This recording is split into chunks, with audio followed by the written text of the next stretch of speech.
Hola, muy buenos días, alumnas y alumnos de primer año. Mi nombre es Álvaro Monsalve Gutiérrez, yo soy cirujano dentista de la Universidad de Valparaíso y actualmente candidato a doctor en neurociencias por la misma universidad. Y hoy día les voy a hablar brevemente sobre algunos conceptos básicos de evolución para odontólogos. ¿Okay? Entonces, yo sé que muchos de ustedes y muchos de nosotros están en mayor o en menor medida familiarizados y familiarizadas con imágenes como esta, que hablan de la evolución, se habla de la evolución del hombre, e incluso a veces se le ponen algunas flechas y cosas así para decirnos que es lineal y todo eso. Pero acá vamos a ver qué tan cierto es, eh, qué tiene que ver la evolución de los dientes con esto y por qué es importante o puede ser importante con la práctica clínica, una cosa que más que nada quiero que ustedes vayan pensando.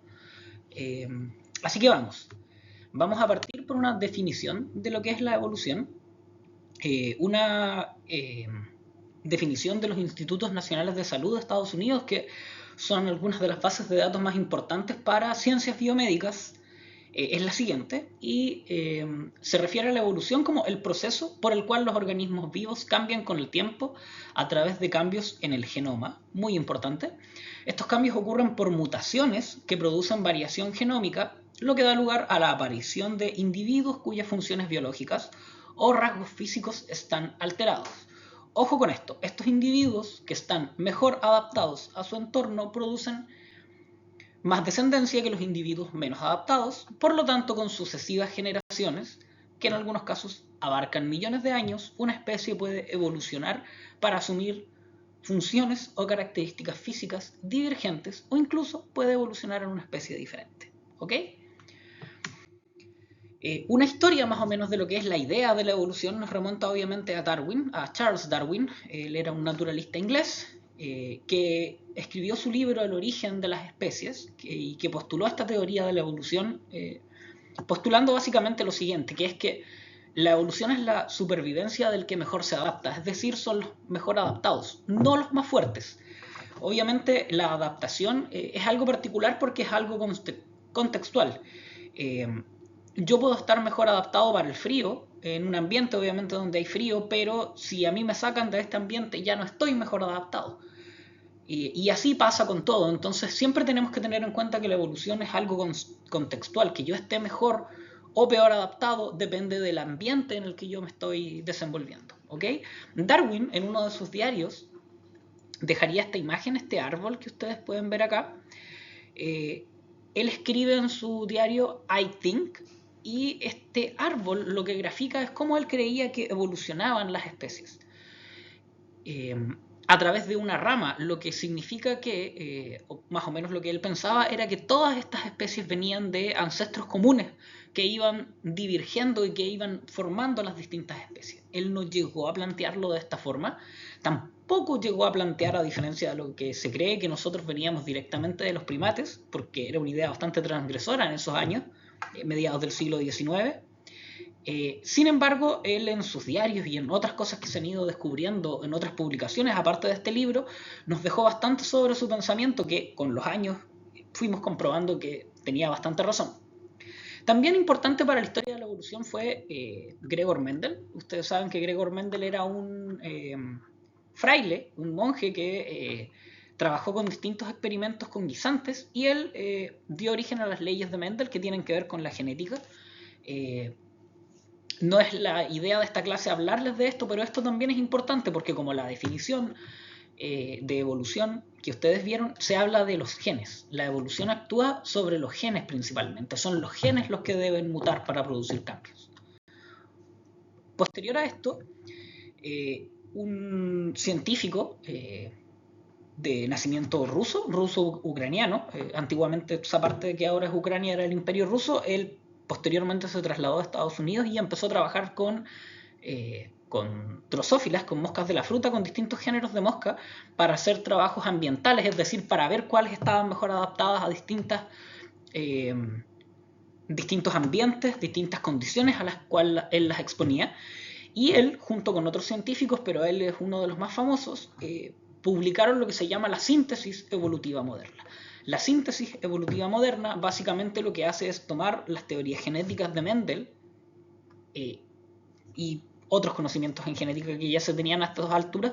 Esto es a mediados de la década de los 30 del siglo pasado, junto con todo esto que se sabía de la evolución y hacer esta teoría que es la síntesis moderna. Entonces, acá no se los voy a explicar porque tampoco es la idea de la clase a grandes rasgos, pero ustedes lo pueden leer.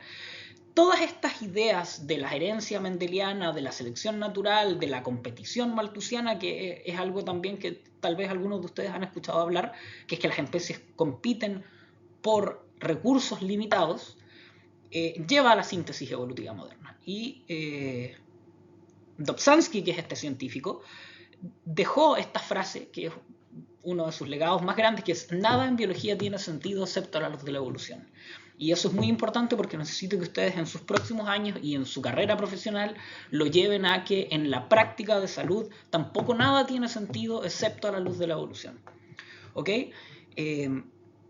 Rápidamente también tenemos que recordar que esto fue antes de que se supiera básicamente lo que era un gen.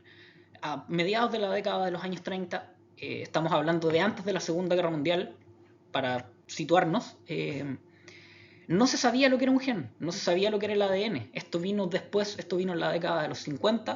Fue esta científica británica, Rosalind Franklin, que era una química, más que bióloga, una cristalógrafa. Ella lo que hacía era cristalizar la estructura del ADN para tomarle una foto con rayos X. Descubre la estructura del ADN.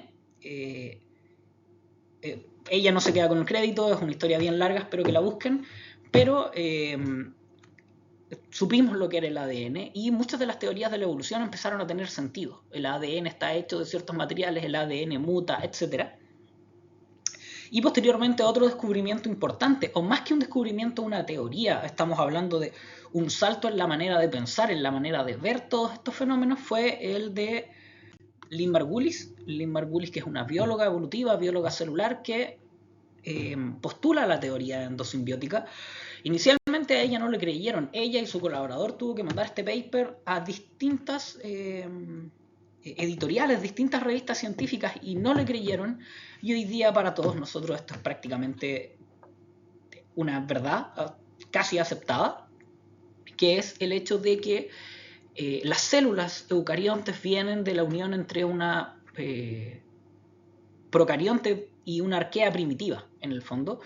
Distintos organelos que existen en nuestras células en realidad y en las células de otro tipo de animales como los organismos vegetales, en realidad vienen de relaciones simbióticas que se establecieron entre muchas células hace millones y millones de años.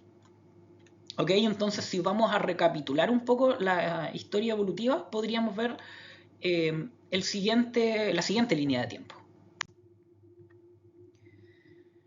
Entonces, hace unos 15.000, 16.000 millones de años, hay distintas estimaciones, se formó el universo en el Big Bang, que más que una explosión en realidad fue la expansión de la materia, que estaba contenida en un punto muy infinitamente muy pequeño. Y el universo se viene expandiendo desde ese momento, con algunas zonas que son más viejas, con algunas zonas que son más nuevas y algunas zonas en que ya se ha podido desarrollar la vida. La Tierra se formó, como ustedes pueden ver acá, hace unos 4.600 millones de años, pero la vida no aparece hasta hace unos 3.500 millones de años. En una vida muy primitiva en este eón que se le llama el Adense, y básicamente porque la Tierra parecía el Hades, un infierno. Pero en estas condiciones muy difíciles se pudo desarrollar la vida. Posteriormente fueron las cianobacterias, que ustedes pueden ver un poco más acá, hace unos 2.500 millones de años, las que cambiaron la conformación de la atmósfera, porque empezaron a producir oxígeno. El oxígeno se elevó. Esto fue tóxico. El oxígeno para los organismos que no están preparados es tóxico, porque oxida, porque es demasiado reactivo. Sin embargo, gran parte de los seres aeróbicos, gracias a estos mismos organelos, supieron aprovechar este oxígeno. Ya van a ver ustedes cuál es la función del oxígeno dentro de la célula, específicamente cómo funciona, pero básicamente lo pudimos aprovechar para la respiración celular y eso representó un salto evolutivo muy importante. Posteriormente ya empezaron a aparecer vidas más complejas. Acá tienen una línea de tiempo un poco actualizada, esta la hice yo para los efectos de esta clase, entonces tenemos que la aparición de los eucariontes fue hace unos 1500 millones de años, hace unos 1000 millones de años aparecieron los seres pluricelulares y los vertebrados hace unos 540 millones de años, ¿ok? Posteriormente, hace unos 200 millones de años, a finales del Triásico tardío, los mamíferos, la aparición del género Homo, ni siquiera de los humanos propiamente tal, como Homo sapiens, sino que del género Homo fue hace aproximadamente 2,5 millones de años. ¿Ok? Y nos tenemos que empezar a detener en lo que son los dientes, que es la idea de esta clase. Los dientes aparecen con los vertebrados. Quiero que recuerden eso, los dientes son estructuras que están presentes en los vertebrados, en los animales que se llaman cordados según las clasificaciones taxonómicas.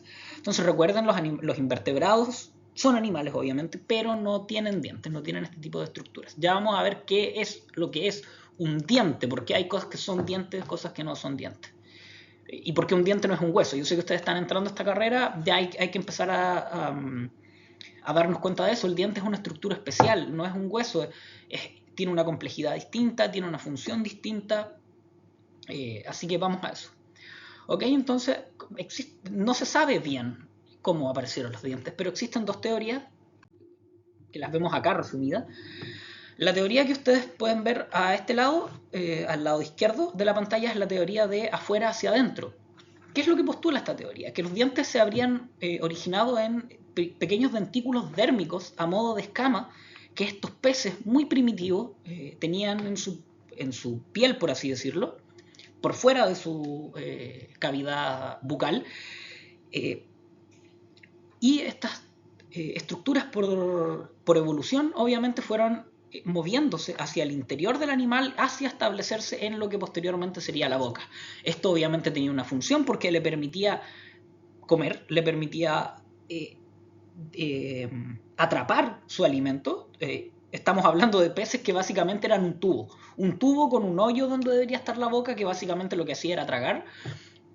Dentro de este contexto, estos dentículos dérmicos puestos a la entrada de este tubo tuvo una ventaja evolutiva y se establecieron los dientes. La siguiente teoría que ustedes ven al lado derecho es la teoría de adentro hacia afuera, que también nos habla de dentículos, pero dentículos faringios. Hay peces, como los peces cebra, que se ocupan en investigación, que tienen dientes en la faringe. Ok, entonces algunas de estas teorías dicen que estos dientes faringios, que también sirven para atrapar cosas que podrían potencialmente entrar en este tubo viviente, básicamente, comenzaron por selección natural a ir más hacia afuera hasta quedar ubicados en lo que sería la entrada de este tubo y se establecieron las bocas. Estos animales también son llamados taxonómicamente agnatos. ¿Qué significa agnatos? Que no tienen mandíbula. A, de no tener, nato de mandíbula, agnatos sin mandíbula, por lo que estamos hablando de que los dientes son evolutivamente más antiguos a las mandíbulas. ¿Ok? A los maxilares. ¿Qué significa esto? Esto significa que el maxilar está ahí por los dientes y no al revés. ¿Ok? ¿Cuál sería el símil de estos peces, de estos tubos que yo les estoy hablando? Son las actuales lampreas. Este tipo de animales muy primitivos, son muy primitivos.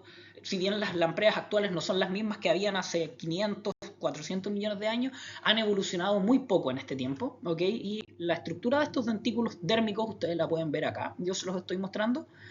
Este dentículo va directamente anclado, y se supone que iba directamente anclado a la piel y al tejido conectivo de estos animales. Vemos un tejido enameloide, que es lo que es el esmalte que cubre los dientes verdaderos, una dentina y una pulpa, es decir, que estos dientes ya tenían esta estructura de un tejido conectivo, que es el que le da vida. Una dentina, los dientes están hechos mayoritariamente de dentina y una pequeña capa de esmalte que lo protege. ¿Ok? Y estas serían las escamas, los dentículos, del cuales vendrían estos odontoides o dientes primitivos. ¿Ok? Obviamente, como ustedes pueden ver acá, los primeros animales que tuvieron dientes fueron los peces. Recuerden que fueron los peces por distintos sucesivos cambios evolutivos los que salieron del mar y establecieron la vida terrestre. Bueno, por lo tanto vamos a hablar de los siguientes seres o el siguiente gran salto evolutivo que es muy destacable, que es el siguiente. Este es una mandíbula, un corte transversal de lo que sería un esquema de la mandíbula de un tiburón. Los tiburones se originaron hace unos 400 millones de años. Son seres que, si bien han cambiado algunas especies, lo que los caracteriza ha cambiado muy poco. Lo que significa que son seres que están muy adaptados a distintos tipos de clima, a distintos tipos de ambientes. Y lo que ellos tienen son en realidad varias generaciones de dientes. Por eso yo puse acá arriba que son polifiodontes, es decir, tienen muchas generaciones, pero son dientes monocuspidios. ¿Qué significa? Que solo tienen una cúspide, que es solamente un cono duro, mineralizado, y son homodontes, lo que significa que todos sus dientes son iguales. Sí, tienen dientes más grandes, tienen dientes más chicos, pero en el fondo la forma de los dientes es una sola, por lo tanto son homodontes. ¿Y cómo funciona esta mandíbula? Que ustedes pueden ver acá a la derecha de su pantalla. Básicamente son distintos dientes que crecen desde atrás hacia adelante. A medida que van creciendo se van estableciendo en la parte más anterior de la mandíbula, que es la parte funcional, y esos dientes se van perdiendo. ¿Por qué? Porque no tienen raíz, no tienen un sistema complejo de inserción. Ustedes saben que cuando se saca un diente, ustedes tal vez algunos han tenido tratamientos de ortodoncia de terceros molares que han tenido que sacar el diente tiene una raíz tremenda, que en muchos casos es más larga que la parte que está en boca. Bueno, estos dientes no tienen raíz. Como no tienen raíz, los dientes se caen con mayor facilidad. ¿Y cómo es que la evolución solventó eso? Bueno, con sucesivas generaciones. ¿Ok? Entonces pueden ver acá las distintas generaciones de dientes en la mandíbula de un tiburón. Brevemente voy a hablar de los dinosaurios. Los dinosaurios no eran muy distintos, también eran polifiodontes, tenían varias generaciones de dientes, también eran dientes monocuspidios y eran dientes homodontes. Esta foto que yo puse acá es del Museo de Historia Natural de Santiago. Son los dientes de un mosasauro, son, como ustedes pueden ver, con distintos portes, pero básicamente todos iguales. En el otro lado el diente largo, un colmillo básicamente de un carnívoro, y al otro lado un diente más plano, que es de un herbívoro, pero básicamente dentro de cada especie mantienen esto de ser polifiodontes, monocuspidios y homodontes. Los dinosaurios que aparecieron hace unos 200 millones de años y se extinguieron hace unos 65. Algunos otros seres, los pájaros, por ejemplo, que vienen de los dinosaurios, tienen anodoncia. Yo sé que a lo mejor a algunos de ustedes les ha tocado arrancar de un ganso y han visto que los gansos tienen una especie de dientes, pero no son dientes propiamente tal. Lo que las aves tienen es un pico que también es una estructura de tejido conectivo mineralizado, pero ellos no tienen dientes, lo que se llama anodoncia. Los reptiles, bueno, los reptiles y los anfibios son más o menos parecidos a los animales de los que ya le hablé. Son monocuspidios, son polifiodontes y son homodontes. Todos los dientes tienen la misma forma. En el caso de los anfibios, algunos tipos de anfibios también son anodontes, no tienen dientes. ¿Ok? Y vamos a pasar a los mamíferos. Los mamíferos somos los seres que tenemos dientes más complejos. Podemos ser monofiodontes, lo que significa que tenemos una sola generación de dientes, o podemos ser difiodontes, lo que significa que tenemos dos, como los seres humanos. Es decir, primero una dentición temporal que se establece por un tiempo y que luego es reemplazada por una definitiva. ¿Ok? Son dientes multicuspidios, lo que significa que tienen más de una cúspide. Si ustedes ven el diente de un humano, son muchas las cúspides, y otros dientes no tienen cúspides, sino que tienen un borde incisal como los dientes anteriores. Y son dientes heterodontes, lo que significa que tenemos distintos tipos de dientes. Tenemos incisivos, tenemos caninos, tenemos premolares y tenemos molares. Incluso dentro de estos dientes, el primer premolar no es igual al segundo. Los molares también, entre el primero, el segundo y el tercero, que es la muela del juicio que se le llama, son dientes que son distintos entre sí. ¿Ok? Entonces, los mamíferos aparecieron hace unos 200 millones de años, no alcanzaron un éxito evolutivo hasta hace unos 65 millones de años, cuando se extinguieron los dinosaurios. Este perrosaurio, que yo le llamo, es uno de los primeros mamíferos existentes, pero la gran mayoría de los primeros mamíferos eran muy pequeños, eran marsupiales, como estos monitos del monte que viven en los bosques del sur de Chile. Las ballenas, los cetáceos en general, obviamente son mamíferos. Por lo general ellos presentan una monodoncia, tienen una sola generación. Sus dientes no son multicuspídeos, ustedes pueden verlos, son dientes cónicos. Y son homodontes, por lo tanto son todos los dientes iguales. Y algunos cetáceos incluso no tienen dientes, experimentan una... durante el periodo embriológico eso se reabsorbe y se forman estas barbas que les permiten filtrar. Y es por eso que los cetáceos se dividen en micetos, que son los que tienen barba, y odontocetos, que son los que tienen dientes, como las orcas, que en realidad son más parientes de los delfines que de las ballenas, y los mismos delfines. Los perros, acá obviamente todos hemos visto un perro. Bueno, en el perro vemos lo que yo ya les había dicho, son difiodontes. Los que han tenido perro toda la vida se han dado cuenta que cambian los dientes. Son dientes multicuspídeos y son heterodontes, todos sus dientes son distintos. Entonces, chicos, para ir redondeando esta idea de la evolución de los dientes en los mamíferos y su complejidad, lo podemos ver acá. Dientes polifiodontes, distintas generaciones, difiodontes, 2 generaciones, porque tienen un sistema complejo de inserción al hueso, por lo tanto es más difícil que el diente se salga. Entonces tenemos que un diente humano es básicamente esto, es una estructura de dentina, lo que es mayoritariamente es estructuralmente un diente es dentina, cubierta por una estructura de esmalte en la corona que lo protege, y es lo que nosotros podemos ver del diente, el esmalte, y con una pulpa dental en el interior, que es lo que le da la inervación, lo que le da la sensibilidad y lo que en el fondo le da vitalidad al diente, porque la dentina es un tejido vivo, ya lo van a ver ustedes con sus clases durante el año, y es la pulpa la que le da esta vitalidad y es la que mantiene al diente vivo. Y lo que ustedes pueden ver acá, esto es una imagen microscópica tomada con microscopía de fluorescencia del interior de un diente humano, que es justo la parte que está en el esquema, está encerrado en el cuadrado. Y lo que ustedes pueden ver acá básicamente es en rojo los nervios del diente, las terminaciones nerviosas, mientras que en verde pueden ver los vasos sanguíneos, disculpen. Y ustedes pueden ver, por lo tanto, que un diente es muy vital, tiene una gran irrigación e inervación, y por eso, por ejemplo, que duele tanto, y es lo que les va a dar trabajo a ustedes durante el resto de su vida. Pero los dientes de los mamíferos son tan particulares que aún podemos seguir viendo distintos tipos y, por ejemplo, lo vemos acá. No les voy a pedir que se aprendan este esquema por ahora con la parte embriológica que ven en la parte de arriba, pero en la parte de abajo ustedes pueden ver un diente de crecimiento continuo.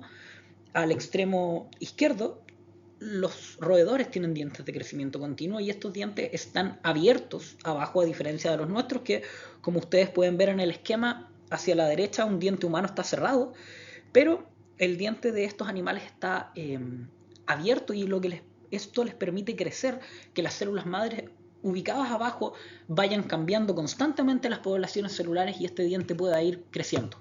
Los roedores son los que tienen estos dientes y necesitan constantemente estar desgastándolos, royendo estos dientes, que además tienen una alta composición de hierro, por eso tienen un color más rojizo, para que este diente pueda continuar creciendo sin dañar al animal. ¿Ok? Entonces estos dientes de roedores son así, ustedes los pueden ver ahí.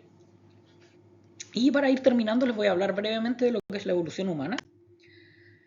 Los humanos empezamos a aparecer como el género Homo, como ya les conté, hace unos 2 millones de años. Los primeros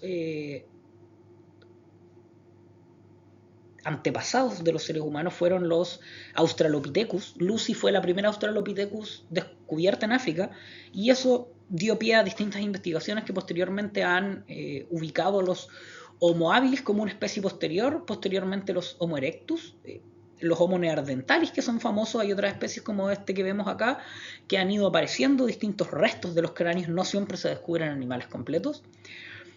Ustedes pueden ver acá que los gorilas y los chimpancés se separaron hace mucho tiempo de estas líneas evolutivas, y en lo que respecta al hombre, obviamente desde el Australopithecus, pasando por el Homo erectus y hasta nosotros que somos los Homo sapiens, hemos ido experimentando estos cambios. Obviamente la capacidad craneana del cerebro se hizo más grande, mientras que las mandíbulas y los dientes se hicieron pequeños. Ojo con eso, las mandíbulas se han hecho pequeñas al igual que los dientes. Y obviamente finalmente los humanos modernos, esto mismo ustedes lo pueden ver acá en este esquema. Vemos hacia más a la izquierda la mandíbula de un chimpancé muy grande. Posteriormente, un Homo erectus acá es más chica, pero los dientes siguen siendo muy grandes todavía. Y posteriormente un Homo sapiens. Acá ya tenemos estos dientes más pequeños que nos caracterizan, donde prácticamente hay 2 molares y el tercero casi parece estar de sobra. ¿Ok? Entonces, lo que a mí me interesaría que ustedes primero interiorizaran de esta clase es que la evolución obviamente sigue teniendo un impacto. A veces nosotros no nos damos cuenta. Y me gustaría que pensaran en qué impacto puede tener esto en la práctica clínica. ¿Ok? Las enfermedades periodontales que afectan a las encías y afectan a la raíz del diente, por lo tanto. Por ejemplo, porque es importante. Los terceros molares. Yo sé que ustedes tal vez han escuchado hablar de que los terceros molares se van a perder. Los humanos modernos no van a tener terceros molares por tema de la evolución. Pero si la evolución y la selección natural es la supervivencia del que mejor se adapta, y el que mejor se adapta deja más descendientes, ¿las personas que tienen terceros molares dejan menos descendientes? ¿Por qué tener terceros molares es una desventaja en nuestra sociedad actual, donde una persona que tiene problemas en los terceros molares va al dentista y le sacan el tercer molar y eso se soluciona? Tal vez esto tendría un impacto si nosotros viviéramos sin salud en el campo, en la selva, con los animales, donde una persona que tiene terceros molares, el tercer molar se infectaría y moriría de una septicemia a los 18 años antes de dejar descendencia. Pero no veo por qué los terceros molares van a desaparecer si la gente que tiene terceros molares deja descendencia. ¿Ok? Entonces tendrían que ser muchas mutaciones en algún sentido extraño que puede ocurrir, pero es bastante improbable que los terceros molares desaparezcan. ¿Ok? Mandíbulas chicas, mandíbulas pequeñas. Tenemos las mandíbulas cada vez más pequeñas. Y ustedes están en primer año y yo sé que la mayoría deben querer ser ortodoncistas. ¿Ok? Entonces, si las mandíbulas fueran más grandes, tal vez los ortodoncistas no tendrían pega. Yo sé que es mucho por ahora, ustedes están recién comenzando, llevan un mes de clases o menos. Estos son temas que podemos ir hablando, pero me interesa que los vayan interiorizando. De más está decirles, obviamente, que los seres humanos tenemos una historia evolutiva en conjunto. Las razas no existen, por ejemplo. Lo que se cree hoy en día es que la teoría de la evolución humana, que últimamente se ha actualizado con la teoría de la evolución multirregional, es que fueron distintas especies de homininos que evolucionaron de manera independiente, pero que en algún momento evolutivo se mezclaron. También estaríamos mezclados con los neandertales, de los cuales no descendemos, sino que son otra línea. Perdón, si es que descendemos de ellos es por mezcla, no es que nuestros Homo sapiens vinieran de ahí. Los Homo sapiens se mezclaron, los Homo sapiens primitivos, y dieron origen obviamente al Homo sapiens que somos nosotros. Obviamente ustedes me pueden hablar de esto, la profesora tiene mi correo, me pueden ver en la Facultad de Ciencias, podemos hablar mucho más de este tema. La idea no es ahogarlos ahora. Y para terminar me gustaría explicarles por qué yo les estoy haciendo esta clase. Bueno, yo, como les dije, soy dentista y soy estudiante de un doctorado en neurociencias actualmente. Yo trabajo con este proceso que es el reloj circadiano. Trabajo con el control circadiano de la emergencia de la mosca. ¿Qué es la emergencia? Es básicamente que la mosca salga del capullo. ¿Ok? Las moscas de las frutas salen del capullo en la mañana. ¿Por qué? Porque eso está controlado por el reloj circadiano. ¿Cómo es que eso controla el proceso? No lo sabemos exactamente y es una de las cosas que yo estoy investigando. Yo, por lo tanto, estoy viendo si la ecdisona, que es una hormona que regula este proceso, tiene alguna clase de regulación circadiana. También estoy viendo un receptor que se llama torso en una glándula endocrina, porque el receptor también cicla. ¿Por qué cicla? No lo sabemos. También estoy viendo si algún neuropéptido u hormona de la mosca controla este proceso, aparte de los que ya conozcamos. Y estoy viendo cómo los tejidos que desencadenan finalmente la eclosión se comunican con el reloj circadiano para conseguir esto. Acá yo dejé algunos de los métodos que utilizo. Utilicé esta diapositiva porque me tocó presentarla en un curso hace algún tiempo. Me pareció que mostrárselas podía ser interesante para que ustedes vayan viendo que no todos los que estudian odontología necesariamente se van a dedicar a la práctica clínica. Pueden dedicarse a la investigación, pueden dedicarse a la investigación básica, como se llama esto, pero también pueden dedicarse a la investigación clínica, pueden dedicarse a la educación. Hay un montón de opciones hoy en día más allá de la práctica clínica y eso es lo que me interesa que sepan. Me interesan que sepan también que las investigaciones en biología circadiana son importantes más que nada porque nosotros tenemos distintos relojes circadianos o sea, tenemos un reloj circadiano, pero distintos relojes circadianos periféricos en los tejidos que son controlados por este reloj central que tenemos en el cerebro. Y esto es muy importante para la salud humana. Los cambios de hora, por ejemplo, son pésimos. Nosotros deberíamos tener el horario de invierno todo el año. Y obviamente lo que se viene en el futuro es la cronomedicina y la cronoodontología, que significa que hay ciertos tratamientos que van a tener que aplicarse a ciertas horas del día porque para el tejido en el que yo estoy trabajando es mejor. ¿Ok? Entonces esto es importante, se viene, ya se les va a enseñar un poco más sobre esto. Yo estoy haciendo mi doctorado con un profesor que es el profesor John Ewer, ya lo van a conocer, también les va a hacer clases. Así que eso. Nosotros lo que hacemos es básicamente en mi área ir a cursos, estar en el laboratorio, se los cuento por si les interesa, obviamente. Acá, por ejemplo, un curso en el que yo estuve hace poco, un muy buen curso, 2 semanas intensivas, en la que nos enseñaron mucho, pero donde pude conocer a muy buena gente, los colegas de la investigación también, los sugiero que los conozcan. Es gente muy inteligente, es gente que sabe mucho. Nos gusta mucho la naturaleza, como pueden ver en esta foto. Nosotros tuvimos la oportunidad de trabajar con abejas y esta mosquita que yo se las muestro acá, que está atada a un vástago, está atada con resina dental. Lo que yo estoy haciendo en la foto anterior en el microscopio, en la lupa en realidad, es pegar con resina dental, similar a la que ustedes van a usar en los dientes, esta mosca, este vástago, para registrarla en un ensayo de conducta. Así que bien, chicos, gracias por su atención, espero que este video les haya gustado. Me hubiese gustado ir a hacerles la clase a la sala. Ya vamos a tener la oportunidad y vamos a tener la oportunidad de vernos en los laboratorios de biología celular.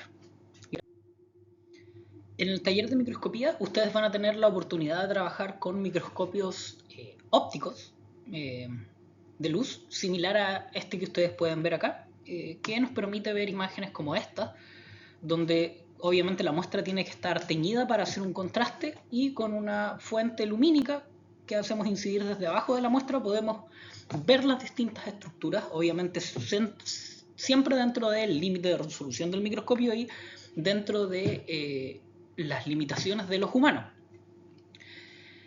También estamos tratando de organizar una actividad con un microscopio de fluorescencia, no exactamente el mismo que este, pero ya un equipo un poco más complejo que va a permitir que ustedes vean algunas estructuras específicas en la célula, las cuales se han marcado previamente.